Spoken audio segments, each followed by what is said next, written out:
Hey guys, welcome back to Varnit AI, जहां हम chill करते हैं with latest AI update. 2023 almost खत्म हो गया है। टाइम फ्लाइज, स्पेशली जब हम बात करते हैं एआई की दुनिया की। थ्रू आउट द ईयर हर महीने कुछ ना कुछ होता रहा एआई की दुनिया में। So let's do a rewind for the whole year from January to December. Before starting the video make sure you subscribe my channel. भाई तुम ही देख लो एआई कितनी स्पीड से आगे बढ़ रहा है। अगर अप टू डेट नहीं रहोगे तो पीछे रह जाओगे। But don't worry, I am here to give you daily update of what's going on the AI world. मैं रोज एआई के बारे में वीडियो डालता हूँ। सोचो अगर आप मेरी वीडियोस देखते हैं तो कैसे आप 99% लोगों से आगे बढ़ जाओगे, स्पेसिफिकली अपनी जॉब में या फिर अपने बिजनेस में, क्योंकि AI is here to stay. AI is the future. If you like it, if you don't like it, it doesn't matter. You have to adapt yourself to the changing technology before it's too late. So let's get started. चलिए शुरू करते हैं 2023 का सफ़र। और पहला chapter है हमारा जनवरी में साल की एक्सप्लोसिव शुरुआत होती है माइक्रोसॉफ्ट, जब उन्होंने ओपन एआई में $10 बिलियन इन्वेस्ट किए। ये सिर्फ एक आम इन्वेस्टमेंट नहीं था, बल्कि ये एक सीरीज़ की शुरुआत थी। माइक्रोसॉफ्ट ने ओपन एआई के कटिंग एज टेक्नोलॉजी को अपने प्रोडक्ट्स में इंटीग्रेट किया, जो एक नया गेम चेंजर बन गया एआई की फील्ड में। मगर ये कुछ भी नहीं था। जनवरी में 11 लैब्स बेटा का लॉन्च हुआ, जिससे एक नया text to speech era start हुआ। 11 लैब्स से पहले मान लीजिए एआई जनरेटेड आवाज़ें बिल्कुल ही रोबोटिक होती थी, लेकिन इस रिलीज़ के बाद सब कुछ बदल गया। लोगों को मुश्किल हो गई इंसान और एआई जनरेटेड आवाज़ों में फ़र्क समझने में।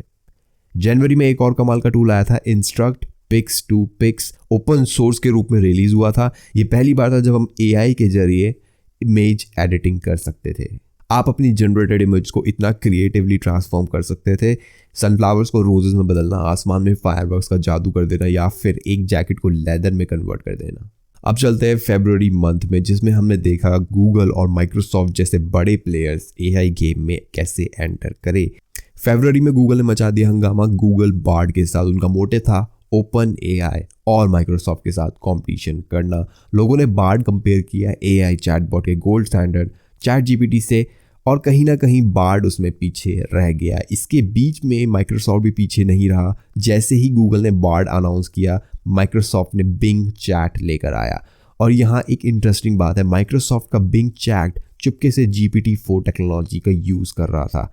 पब्लिक ने GPT-4 को चैट जीपीटी में देखा भी नहीं था, और माइक्रोसॉफ्ट ऑलरेडी उसके साथ खेल रहा था। लेकिन फरवरी सिर्फ चैटबॉट का महीना नहीं था। एआई आर्ट की दुनिया में भी बहुत सारी चीज़ें देखी गई।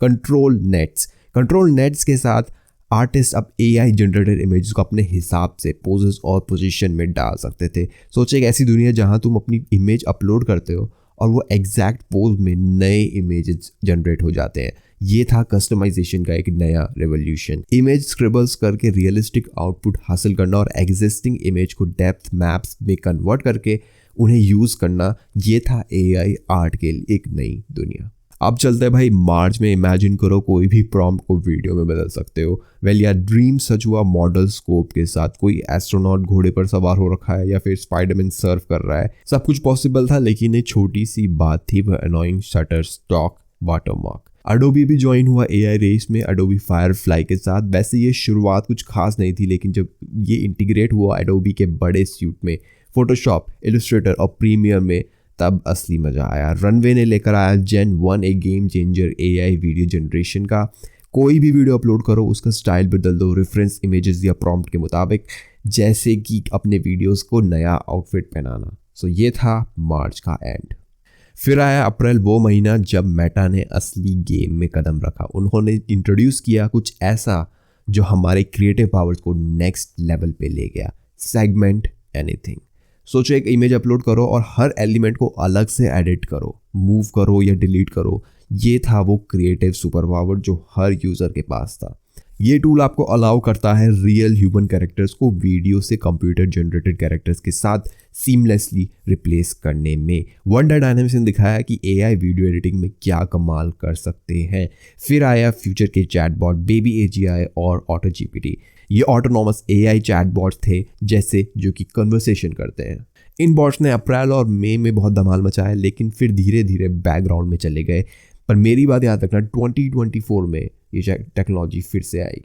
फिर आया भाई मई, शुरुआत में ही जेफरी हिंटन जो एआई के गॉडफादर हैं, उन्होंने छोड़ दी अपनी पोजीशन गूगल में, क्योंकि उन्हें लग रहा था कि एआई के डेंजर्स को वार्न करना बहुत इंपॉर्टेंट है। सोचो, एआई का फाउंडिंग फादर कह रहा है कि भाई ये थोड़ा स्केरी हो रहा है, एआई बहुत स्केरी हो रहा है। ये एक हेडलाइन है जो हम इग्नोर नहीं कर सकते। लेकिन गूगल ने एआई के स्पॉटलाइट को कमज़ोर नहीं होने दिया। उन्होंने अनाउंस किया कि एआई हर जगह जाएगा, शीट से लेकर जीमेल, सर्च इंजन से लेकर गूगल फोन्स तक। इनफैक्ट गूगल I/O जो उनका एनुअल कॉन्फ्रेंस होता है, उन्होंने 2 घंटे के कीनोट में उन्होंने एआई को 140 बार मेंशन किया।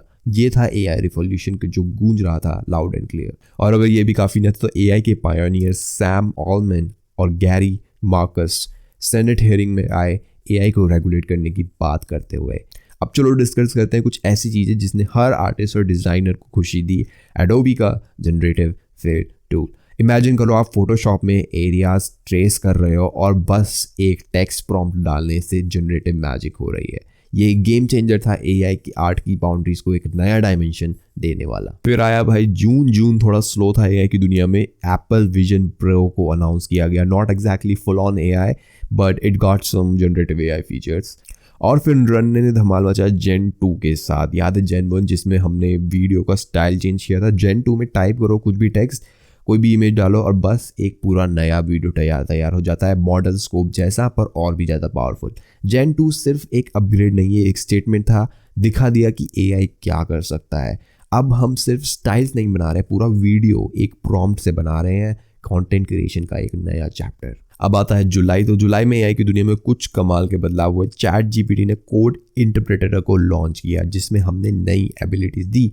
अब हम पीडीएफ फाइल को अपलोड कर सकते थे और चैट जीपीटी उन्हें रीड करके हमारे लिए एनालाइज कर सकता था। स्प्रेडशीट्स और ग्राफ्स भी। एंथ्रोपिक्स क्लाउड 2 भी आया लेकर एक 100,000 टोकन कॉन्टेक्स्ट विंडो के साथ। मतलब हम अब बड़ी डॉक्यूमेंट्स को डायरेक्टली क्लाउड में पेस्ट करके समराइज कर सकते थे, जैसे हमारे पास एक एआई पावर्ड समराइजेशन एक्सपर्ट हो। लेकिन जुलाई में चैट जीपीटी के लिए सब ठीक नहीं था। लामा 2 माइक्रोसॉफ्ट और मेटा का एक और कोलैबोरेशन आया, फ्री फॉर रिसर्च और कमर्शियल यूज़ के साथ। इसने open source large language models को बढ़ावा दिया और कुछ बद लोगों को चैट जीपीटी हटने पर मजबूर किया। लेकिन चैट जीपीटी फिर जुलाई में अपग्रेड हुआ कस्टम इंस्ट्रक्शन के साथ। हम अब मॉडल्स को प्री ट्रेन कर सकते थे स्पेसिफिक इंफॉर्मेशन के साथ, जिससे हमारे कन्वर्सेशन और भी पर्सनलाइज हो जाए।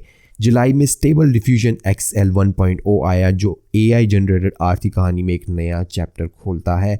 इसने सब्सटेंशियल क्वालिटी इंप्रूवमेंट लाए, making AI art tools more accessible. अब आते हैं अगस्त में। तो अगस्त काफ़ी स्लो था एआई के लिए। बहुत से माइनर इंप्रूवमेंट हुए लेकिन कोई बड़ा गेम चेंजर नहीं था।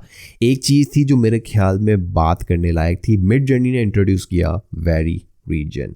आप इमेजिन करें एक छोटा सा चिपमंक जो एक क्राउन पहन के बैठा है। अब हम सिर्फ क्राउन को सिलेक्ट कर सकते हैं और फिर मिड जर्नी उस क्राउन के लिए नए स्टाइल जनरेट कर सकता है, लेकिन चिपमंक को बिल्कुल ही चेंज नहीं करेगा। थोड़ा सा इंस्ट्रक्ट पिक्स के जैसा, लेकिन अब ये सीधा मिड जर्नी के अंदर अवेलेबल है।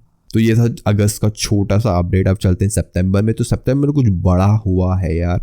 चैट जीपीटी ने एक और अपग्रेड किया। अब चैट जीपीटी देख भी सकता है और सुन भी सकता है और बोल भी सकता है। चैट जीपीटी विद विजन के आने से हमें पिक्चर अपलोड करके उनसे सवाल पूछने का पावर मिला। एक और बात, पिक्चर्स में किसी हिस्से को सर्कल करो और उसके बारे में क्वेश्चन पूछो और चैट जीपीटी आपको आंसर दे देगा। सितंबर ने एआई कम्युनिकेशन में एक नया जमाना शुरू किया। पॉसिबिलिटीज की कोई सीमा नहीं थी और इंसान और एआई के बीच का मेल नए ऊंचाइयों तक पहुंच गया। लेकिन दोस्तों, ये तो बस शुरुआत थी। अब आया अक्टूबर जब ओपन एआई ने हमें DALL-E 3 दिया। DALL-E 3 कोई मामूली एआई इमेज जनरेटर नहीं था, ये प्रॉम्प्ट एडहेरेंट कमाल है। सोचिए आप उससे पूछ रहे हैं कि एक 3 सिर वाला भूत कैसा दिखेगा जिसके सर के ऊपर टोपी है और वो टीवी देख रहा है, और देखिए वो सारा कुछ बना देता है, हर चीज़ को परफेक्ट तौर पर कैप्चर करता है। लेकिन ये भी तो कमाल है, DALL-E 3 को सीधा चैट जीपीटी के अंदर इंटीग्रेट किया गया है। अब थोड़ा सा फोकस बदलते हैं। इसी महीने में एडोबी इलस्ट्रेटर ने एक बॉम्ब फेंक दिया अपने एआई फीचर्स के साथ। लेकिन सबसे बड़ा हीरो कौन? Text to vector. ये बदलने वाला टूल हमें अलाउ करता है कि हम सीधा इलस्ट्रेटर में इमेजेस प्रॉम्प्ट करें और एक स्टैटिक इमेज की जगह वो एक इन्फिनिटी स्केलेबल वेक्टर बनाता है। सोचो लोगो क्रिएशन, मल्टी लेयर इमेजेस सब रेडी है फर्दर एनिमेशन के लिए। डिजाइनर के लिए एक नया दुनिया खोली जिसमें उन्हें आसानी से एडिट करना, कलर्स बदलना और एलिमेंट्स को मैनिपुलेट करना पॉसिबल है। ये वैसा ही है जैसे आपके हाथ में एक AI पावर्ड आर्टिस्ट हो। आता है भाई नवंबर, तो शुरुआत होती है नवंबर की, जिसमें एलॉन मस्क ने अनाउंस किया अपना नया लार्ज लैंग्वेज मॉडल ग्रॉक। ये मॉडल एक्स, ट्विटर और कहीं से भी मिलने वाले डेटा से ट्रेन हुआ है और रियल टाइम में अपडेट होता है। लेकिन यहाँ ट्विस्ट है, ये सिर्फ सीरियस काम नहीं करता। ग्रॉक थोड़ा गूफी है, बैड डैड जोक्स मारता है, लोगों को रोस्ट करता है। क्या ये लैंग्वेज मॉडल फ्यूचर में एक और बड़ा जोक है? बस वक्त ही बताएगा। नवंबर में ओपनएआई ने अपना डेव डे ऑर्गेनाइज किया जिसमें उन्होंने जीपीटीज के राज खोले। ये कस्टम बॉट जीपीटीज के अंदर ट्रेन किए जा सकते हैं स्पेसिफिक नीचेस के लिए, जैसे creative writing coaches, tech advisor, sticker whizzes और हाँ लॉन्ड्री बडी भी। ओपनएआई ने एक GPT-4 का आइडिया भी दिया जहां आप अपने पर्सनलाइज्ड जीपीटी को बेच सकते हैं, मतलब अपनी क्रिएटिविटी को करेंसी में बदल सकते हैं। अब चलिए बात करते हैं असिस्टेंट्स की। ओपनएआई ने असिस्टेंट्स लॉन्च किया, जीपीटी का API फॉर्म। डेवलप करो अपना असिस्टेंट, दे दो उसे फंक्शन, कोड इंटरप्रेटर एबिलिटीज और फाइल्स भी अपलोड करो पर्सनल टच के लिए। ये वैसा ही है जैसे आपका खुद का AI साइट के डिजिटल दुनिया में। लेकिन सरप्राइज यहीं पे खत्म नहीं होता। Gen 2 मोशन ब्रश ने AI जनरेटेड वीडियो दुनिया को हिला दिया। इमेज के एरियाज को मास्क करके डायनेमिक एडिटिंग, ये तो गेम चेंजर है। इमेजिन करो क्रिएटिव स्टोरी टेलिंग और वीडियो प्रोडक्शन के लिए कितना यूजफुल होगा। और फिर वो बॉम्बशेल जो AI दुनिया को हिला दिया, ओपनएआई का ड्रामा। सैम ऑल्टमैन को पहले निकाला गया ओपनएआई से, फिर माइक्रोसॉफ्ट ने ऑफ जॉब ऑफर किया और फिर कुछ दिन बाद ओपनएआई ने उन्हें वापस बुलाया। पूरा बोर्ड रीशफल हुआ। अब चलते हैं लास्ट मंथ दिसंबर में, जहाँ पे बहुत सारी मज़ेदार चीज़ें हुई। जैसे जैसे हम हॉलीडेज़ के नज़दीक आते रहे, चीज़ें थोड़ी थोड़ी धीमी हो जाती है, लेकिन AI दुनिया में ऐसा नहीं है। दिसंबर की शुरुआत में जेमिनाई के अनाउंसमेंट हुआ। जेमिनाई का टीजर वीडियो थोड़ी सी फेक लगी। सच ये है कि उन्होंने एक्चुअल वीडियो फुटेज नहीं इस्तेमाल किया, कुछ तो गड़बड़ की, पर रिजल्ट तो अब भी इम्प्रेसिव है। बस उन्होंने दिखाने का तरीका थोड़ा कैजुअल है। लेकिन ये सब कुछ नहीं था। दिसंबर ने एक और चक्कर दिखाया, मिक्सट्रेल AI। सोचो एक ऐसी दुनिया जहां AI चैटबॉट और भी स्मार्टर हो गए हैं। मिक्सट्रेल एक ओपन सोर्स मॉडल है जो आपके इनपुट को लेकर उसे एक राउटर से गुजरने के बाद अलग अलग एक्सपर्ट से मिलकर आपको सबसे एक्यूरेट जवाब देता है। जैसे कुछ खास एजेंट काम कर रहे हो, यहाँ एक बड़ा कदम है। एक बड़े लैंग्वेज मॉडल को हैरास करने की जगह अब आपको एक टेलर मेड जवाब मिल रहा है जिसे अलग अलग एरियाज में स्पेशलाइज किया गया है। AI चैटबॉट का फ्यूचर अब और भी इंटरेस्टिंग हो गया है। भाई 2023 में क्या कुछ नहीं हुआ, इट्स इनसेन। हर मंथ में कुछ खास ही हुआ है। और भाई ये तो बस ट्रेलर था, मैं बहुत एक्साइटेड हूँ 2024 के लिए। Just imagine how AI is going to evolve in 2024, is going to be crazy. So make sure you have subscribe to my channel ताकि आपको रीसेंट अपडेट्स मिलती रहे। Thank you so much, I will meet you in the next video.